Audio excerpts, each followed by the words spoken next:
하나님 말씀은 누가복음 15장 1절에서 7절까지 말씀입니다. 누가복음 15장 1절에서 7절까지 말씀입니다.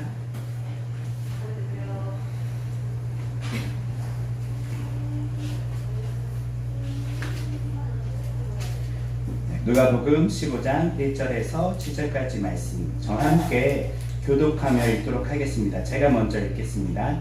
세리들과 죄인들이 모두 예수님의 설교를 들으려고 모여들었다. 광경을 보고 바리새파 사람들과 율법 교사들이 수군거리며 투덜댔다. 이 사람은 죄인들을 맞아들여 그들과 어울려 함께 음식을 먹는다. 그러자 예수께서는 그들에게 비유로 말씀하셨다. 당신들 가운데 누군가가 양 100마리를 가지고 있는데 그 중에서 한 마리가 길을 잃었다고 합시다.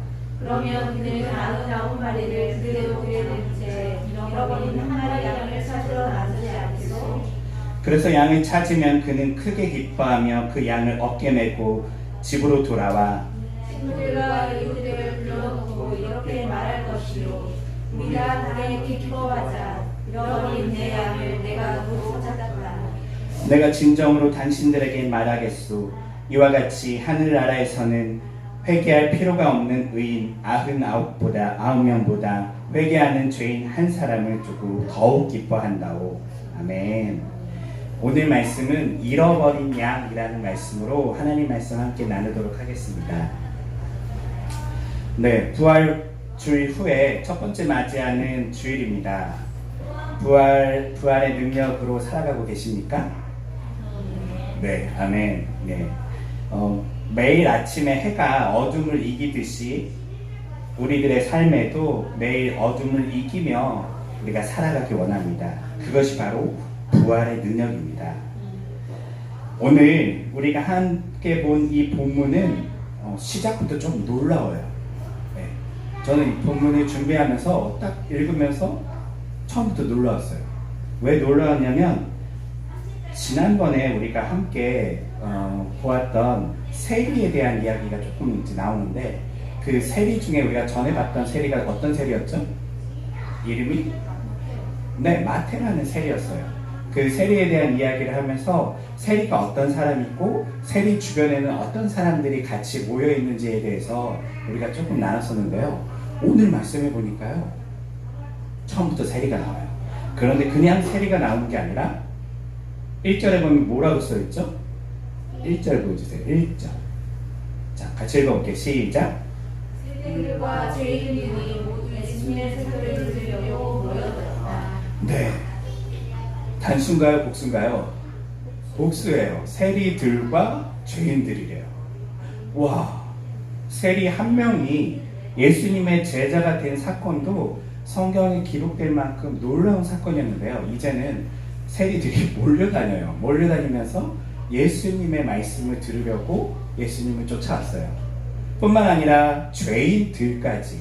여기서 제가 전에 말씀드렸듯이 세리 옆에는 항상 우리가 잘 아는 죄인 친구들이 같이 따라다녔어요. 흔히 얘기하는 사회적인 왕따들이죠. 특별히 세리는 돈을 거들어가면 누가 필요하다고 그랬죠? 네, 힘쓰는 건달들이 필요해요. 그래야지 돈 줄 거 아니에요. 세금 거들어 다니는데 혼자 거들어가면 맞죠. 우리 과거 드라마 보면 그 친일파가 이렇게 막 사람들 이렇게 집집마다 가서 뭐 뺏어올 때 혼자 가지 않고 건달들 끼고 가잖아요. 그러면서 이렇게 몰려다니면서 나쁜 짓을 하는데 세리들 옆에도 항상 그런 세트로 죄인들이 따라다녔어요. 뭐 건달들이라든지 또 건달들뿐만 아니라 세리는 로마에 잘 보여야 되니까 우리가 잘 아는 것처럼 로비해야 되잖아요. 로비하려면 옆에 흔히 그런 우리로 치면은 유흥가의 사람들 이런 사람들이 친했겠죠. 술집 사람들이라든지 거기서 어떤 접대를 하는 사람들이라든지 이런 사람들과 세리는 친하게 지냈었어요. 그런데 오늘 이 사람들이 단수가 아니라 여러 명이에요. 여러 명의 사람들이 지금 세리들과 죄인들이 예수님의 설교를 들으려고 지금 예수님 앞에 나왔대요. 저는 이 본문을 보면서 와, 앞선 처음에 우리가 마태에 대한 이야기를 볼 때도 충격적이었는데 이제 마태 같은 사람들이요 여러 명이 이제 몰려다니면서 예수님의 말씀을 들으려고 지금 현장에 나와 있는 거예요. 그러면 여러분들이 이 상황을 봤다면 여러분들은 어떻게 반응했을까요? 박수 쳤겠죠. 드디어 저 죄인들과 세리들도 이제 예수님을 알아보고 그들이 예수님과 더 친해지고 싶어하고 뿐만 아니라 예수님의 말씀을 듣고 그들이 자신의 삶을 돌이키려고 하는구나 라고 하면서 우리는 아마 박수를 쳤을 거예요. 그런데 그 현장은 그렇지 않았어요. 오늘 말씀해 보니까 세리들과 죄인들이 예수님의 설교를 들으려고 나왔을 때에 그때 두 부류의 사람들이 이 현장에 나와 있었어요. 어떤 사람들이냐면 바리새파 사람들이고요. 그리고 두 번째는 율법 교사들이었어요. 이 바리새파 사람들은 우리가 잘 아는 것처럼 당시의 율법을 실천하면서 지키는 경건주의자들이었어요. 뭣도 하면 안 돼. 술도 먹으면 안 돼. 담배도 피면 안 돼. 안식일 날은 뭐도 사면 안 돼. 먹는 것은 이런 거 먹으면 안 돼. 입는 것은 이런 거 입으면 안 돼. 안 돼, 안 돼, 안 돼, 안 돼 하면서 자신의 삶을 할 수 있으면 더욱더 스스로 경건하고 거룩하게 살려고 노력한 사람들이죠. 나쁜 사람들인가요? 나쁜 사람들이라고 할 수는 없을 수도 있어요. 왜냐면 누구한테 피해 준 적은 없거든요. 그들 스스로는 어떻게 보면 조금 더 경건하고 거룩해지려고 노력한 사람들이기도 해요. 두 번째 사람들은 율법교사들이에요. 율법교사는 말 그대로 율법을 가르치고 율법을 연구하는 사람들이에요. 오늘날로 치면 신학교 교수들 같은 사람들이죠. 성경을 연구하고 그것들에 대해서 깊이 있게 그 사람들을 가르치는 어떤 이런 사람들이죠. 우리 시대로 본다면 바리새파 사람들과 율법교사들은 목사님들과 신학교 교수들이라고 할 수도 있을 거예요. 어떻게 보면 교계의 가장 대표적인 사람들이죠. 그런데 이런 사람들이 이 현장을 보고 우리가 생각한 처럼 박수를 치지 않았어요. 뭐라고 했냐면 수군거렸어요. 이 사람은 죄인을 맞아들여 그들과 함께 어울려 음식을 먹는구나 라고 했어요. 이게 뭐가 문제죠? 예수님이 죄인과 만나서 어울리고 음식을 먹는 게 왜 잘못이에요? 여기서 음식이라고 하는 것은 뭘까요? 네. 음식은 말 그대로 음식인데 이 사람들이 지금 손가락질하는 음식이에요. 그냥 어떻게 보면 경건한 음식들이 아니에요. 음식을 먹는다는 것은 어떤 음식이었냐면 아까 얘기했듯이 이 세리들은 어떻게 보면 친로마적인 성향을 가진 사람들이죠. 그들이 먹는 것을 먹었을 거예요. 이방인들의 음식들이죠. 돼지고기라든지 우리가 좋아하는 이런 것들을 먹었을 거예요. 그리고 그들은 로마 사람들은 항상 음식에는 뭐가 들어있어야 하냐면 포도주가 있어야 돼요. 그래서 포도주를 많이 마시고 먹고 마시고 흥청방청하는 어떤 로마 특유의 굉장히 그 음식 문화가 있어요. 그들만의 음식을 굉장히 쾌락으로 여기는 음식을 많이 먹고 심지어는 문헌에는 로마 사람들이요 이 음식을 귀족들 같은 경우는 이 음식 먹는 기쁨을 누리기 위해서 계속 먹으면 배부르잖아요. 배부르면 배가 아프잖아요. 힘들잖아요. 그러니까 끈을 매달아서 포도 같은 걸 끈을 매달아서 먹다가 끄집어내요. 다 이겨내고 또 먹고 이겨내고 또 먹고 그 맛에 대한 어떤 쾌락을 느끼기 위해서 노력할 만큼 어떤 음식 문화가 어떻게 보면 로마 시대의 그런 사람들은 그런 음식 문화를 가지고 있었어요. 그러다 보니 우리가 생각하는 것처럼 길가에서 예수님이 저희들하고 국밥을 말아드신 정도가 아니라 굉장히 그들이 보기에는 경건한 그들이 보기에는 저런 음식을 저렇게 먹는단 말이야 하면서 뭔가 손가락질 할 만큼의 그런 음식 문화였을 수도 있어요. 그리고 그들이 얘기한 것처럼 율법적이지 않는 음식을 먹는 것은 곧 예수님도 우리가 얘기한 것처럼 거룩해지는 것이 아니라 부정해지는 것이죠. 다른 말로 하면 이 말이에요. 이 모든 말을 함축하면 저 예수도 죄인들과 어울리면서 부정한 사람이 되었구나 라고 손가락질하기 시작했어요. 하지만 우리가 지난번에 배웠듯이 부정한 것이 예수님께 닿으면 어떤 일이 일어나죠? 거룩해져요. 자, 술은 부정합니까? 아니면 정결합니까? 사실 음식은 부정도 정결도 하지 않아요. 음식은 음식이에요. 음식은 맛있게 먹으면, 감사하게 먹으면 거룩한 거고요. 음식을 쾌락을 위해서 아니면 자신의 어떤 뭐 그런 이익을 위해서 남의 것을 탐하고 먹으면 문제가 될 수도 있겠죠. 음식 자체는 중립적이에요. 하지만 어떤 것이든지 예수님을 만나면 어떻게 되죠? 거룩해져요. 대표적으로 우리가 아는 성찬이 그렇죠. 네. 예수님이 떼어준 그 빵은요, 거룩해져요. 빵이 뭐가 거룩해요, 솔직히요. 근데 예수님이 빵을 떼면 거룩해져요. 예수님이 잔을 나누시면 그것이 거룩해져요. 오늘 이 현장에서도 예수님이 부정한 사람들과 부정하게 먹고 마시는데 이 일이 있으면 정말 믿음의 눈이 있다면 야, 저 부정한 사람들도 예수님을 만나서 거룩해지고 있구나라는 것을 볼 수 있어야 되는데 지금 이 현장에서는 이들을 손가락질 할 뿐만 아니라 누구까지 손가락질 하고 있다고요? 예수님까지. 아, 저 인간 죄인들과 어울리더니 이제는 저 사람들 문화처럼 먹고 마시고 저러고 살고 있구만 하면서 예수님을 폄하하기 시작했어요. 그때 예수님이 이걸 듣고요, 한마디 하시는데 그것이 바로 오늘 우리가 잘 아는 99마리의 양과 잃어버린 한 마리 양에 대한 이야기예요. 이 이야기는 대략 이렇습니다. 예수님께서 말씀하시기를 당신들 가운데 누군가 양 100마리를 가지고 있는데 그 중에 한 마리가 길을 잃었다고 합시다. 그러면 그 99마리를 그대로 들에 둔 채에 잃어버린 한 마리 양을 찾으러 가지 않겠소? 라고 물으셨어요.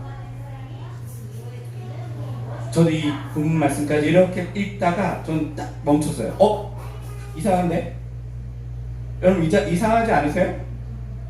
지금 예수님 뭐라고 얘기하시냐면 100마리가 있는데요, 99마리 양이 있고 한 마리는 이 무리에서 이탈해서 어디론가 지금 길을 잃어버렸어요. 안 보여요. 이런 상황이라면 여러분들은 정말 한 마리 찾으러 가시겠습니까? 안 찾으러 가죠. 만약에 제가 이거 본문을 보면서 좀 당황했던 게 그거예요. 지금 예수님이 마치 당연한 것처럼 얘기하고 있어요. 당연한 것처럼 얘기하는데 천천히 살펴보니까 당연하지 않아요. 만약에 제 딸이 이렇게 목자고 양을 키우고 있는데 저희 아이가 그렇게 얘기해요. 아빠 100마리가 있었는데 한 마리가 지금 도망가고 99마리밖에 안 남았어. 그러면 부모로서 뭐라고 그럴 것 같아요? 야, 한 마리 찾으러 가라고 할 거예요? 아니면 야, 다른 것도 잃어버릴 수 있으니까 99마리라도 잘 지금 관사하고 빨리 우리 안에 넣어놔라고 하겠어요? 우리 안에 넣으라고 할 거예요. 한 마리 더 잃어버리기 전에 우선 그거라도 지켜라고 하는 것이 합리적이죠. 그렇지 않으세요? 저는 그래서 이 본문을 보는데 뭐지?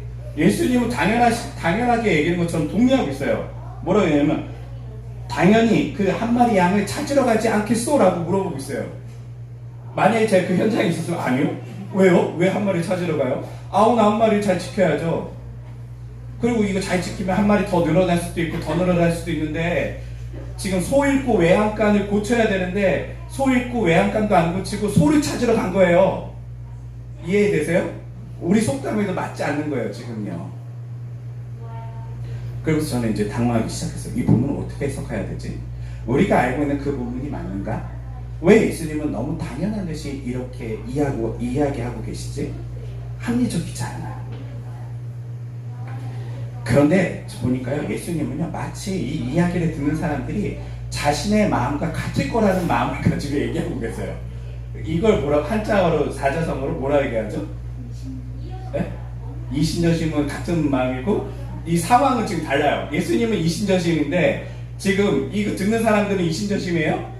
아니에요. 저도 그렇고 이 본문을 보는 여러분들도 이신저심 아니에요. 이걸 뭐라 그러냐면은 갑자기 머릿속에 생각이 안 나네. 동상이몽이죠. 네. 같은 이야기를 듣는데 다른 꿈을 꾸고 있어요. 예수님 왜 그러시지? 이해가 안 되네. 왜 합리적이지 않은 선택을 하시지? 여기서부터 막혔어요. 이 부분을 어떻게 해석해서 우리가 설교할 수 있을까? 때로는 나눌 수 있을까?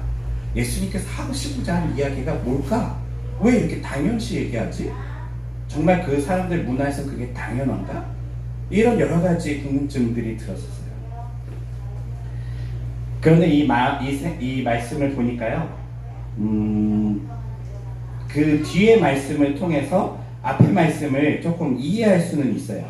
예수님께서 이 이야기를, 양 이야기를 하시면서 뭐로 얘기하냐면, 이 양을 이제 찾으면, 한 마리 양을 찾으면요, 그리고 그들이 다 같이 기뻐할 것이고, 잃어버린 내 양을 내가 도로 찾았다라고 하면서 굉장히 그 안에서 기쁨이 있을 거래요. 그리고 하는 말씀이, 천국, 하나님 나라에서는 회개할 필요가 없는 의인 99보다 회개한 한 명의 죄인을 더 크게 기뻐한다라고 하고 있어요. 네. 그러면서 이제 고민이 생기죠. 뭔 말이지? 앞에 이야기와 뒤에 이야기가 어떤 관계를 가지고 있지? 그리고 여기 이 뒷부분 이야기를 들으면서도 또 하나의 문제가 생겼어요. 저한테는. 여러분, 회개할 필요가 없는 99명이 있어요? 지금 이상하지 않으세요? 저는 이 이야기도 이상해요. 회개할 필요가 없다니. 정말 하나님 보시기에 회개할 필요가 없는 사람이 존재할까? 원래 예수님의 일반적인 지금까지의 말을 들어보면 모든 사람이 죄인이라고 이야기해요. 마음에 음욕을 품은 자도, 친구를 미워한 자도, 생각만 해도 마음에 가지고만 있어도 그들은 죄라고 얘기를 해요. 그런데 지금 뭐라고 하냐면 회개할 필요가 없는 99이 있다라고 얘기해요. 그리고 한 명의 그 죄인이 회개한 것을 이야기하고 있어요. 여기서 또 하나의 문제가 생겼어요. 첫 번째 문제는 아까 얘기했듯이 왜 99마리고 한 마리인가? 두 번째 의문은 회개할 필요가 없는 99은 무엇이고 회개한 한 명은 무엇인가? 이거에 대한 어떤 고민이었어요. 이런 고민 중에 제가 요즘 읽고 있었던 이어령 교수님의 책을 좀 봤었는데요. 그 교수님께서 그렇게 이 이야기를 그분은 생각하시더라고요. 뭐냐면 그 한 마리 양, 첫 번째에 대한 질문이에요. 그 한 마리 양이 누구냐에 따라서 다르다는 거예요. 우리가 생각한 것처럼 그냥 똑같은 양이 아니라는 거예요. 99마리와 한 마리가 있는데 똑같은 99마리 한 마리가 아니라 이 한 마리 양이 목자에게 의미가 있다면 이야기는 달라진다는 것이죠. 무슨 말이냐면요. 이제 그분은 그렇게 얘기를 해요. 이 한 마리 양이 한번 상상해 보면 다른 99마리보다 뛰어난 양일 수도 있고 굉장히 뭔가 정말 등치도 크고 정말 어떻게 보면 우리로 치면 씨양 앞으로 잘 이렇게 번식을 시켜야 되는 아주 중요한 건강한 양일 수도 있고요. 반대로 이 한 마리 양이요 아주 연약한 양일 수도 있다는 것이죠. 그래서 목자는 과거부터 이 한 마리 양이 늘 마음에 쓰였어요. 어디 가면 밥도 제대로 못 먹고 무리에 잘 어울리지도 못하고 자꾸 길을 잃기도 하고 뿔이 어디에 걸리기도 하고 뭔가 목자의 손이 많이 갔던 양일 수도 있다는 거예요. 그러면 그 양은 목자에게 특별한 양이죠. 이러니까 저도 생각이 되더라고요. 그렇다면 99마리와 한 마리 양을 바꿀 수 있겠구나. 의미 있는 한 마리가요 의미 없는 99마리보다 목자에게 소중할 수 있다는 거예요. 지금 목자는 이 99마리를요 들에 두고 갔어요. 제대로 챙겨주지 않았어요. 이 한 마리 양이 그만큼 소중했다는 거예요. 우선 99마리를 울타리에 넣어놓고 한 마리 양을 찾으러 가지 않겠냐라는 것이 우리가 생각할 수 있는 합리적인 이야기일 텐데 그게 아니라 뒤에다 두고 한 마리 양이 이 99마리보다 소중한 것을 강조하고 있어요. 이 양이 어떤 양이라고요? 목자에게 특별한 양일 수 있다는 것이죠.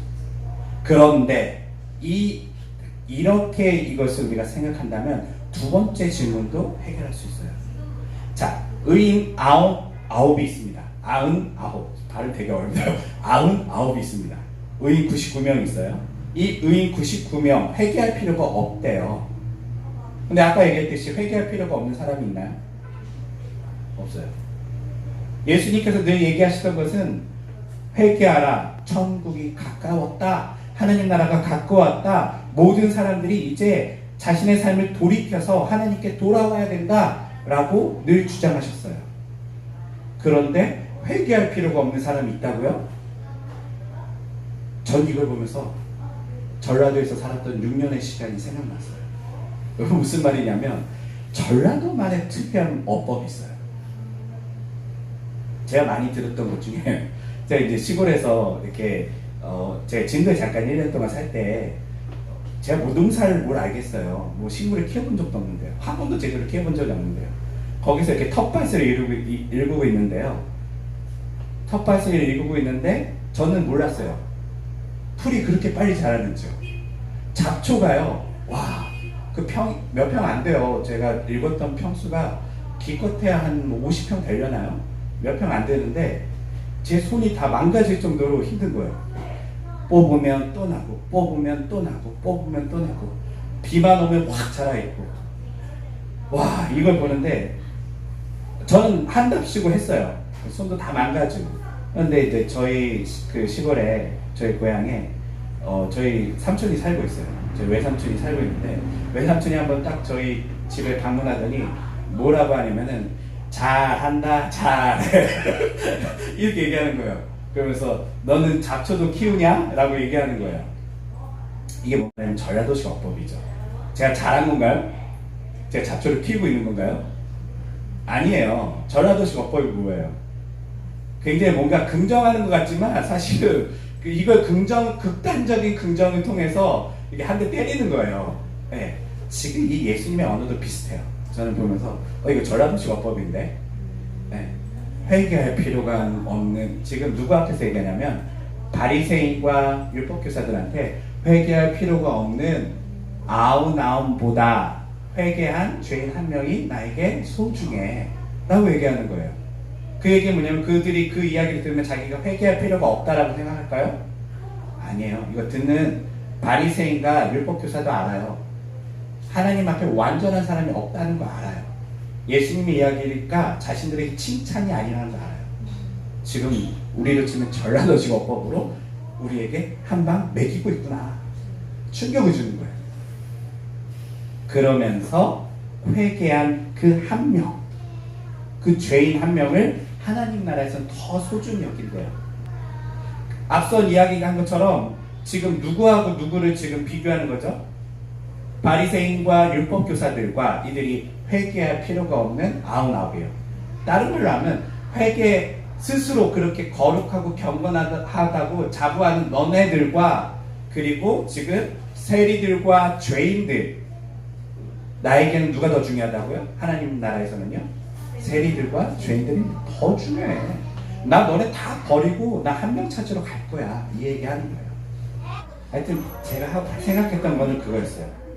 이 이야기 본문을 보면 하나님께서 세리들과 죄인들을 사랑하시는구나. 예수님께서 이 생각을 먼저 했는데 두 번째는 뭐냐면 이러면 안 되는데 내가 잃어버린 양이 되고 싶다는 생각이 들어요. 무슨 말이냐면 솔직히 잃어버리면 안 되잖아요. 제가 길을 잃으면 안 되는데 잃어버리는 예수님의 관심을 받고 싶은 양이 되고 싶다라는 생각이 들더라고요. 네. 사실 오늘 이 본문처럼요, 사람들은 회개할 필요가 없는 의인이 되고 싶어 해요. 솔직히요. 많은 그리스도인들이 우리가 신앙생활을 하면서 오래 신앙생활 할수록 여러분들은 어떤 삶을 꿈꾸세요?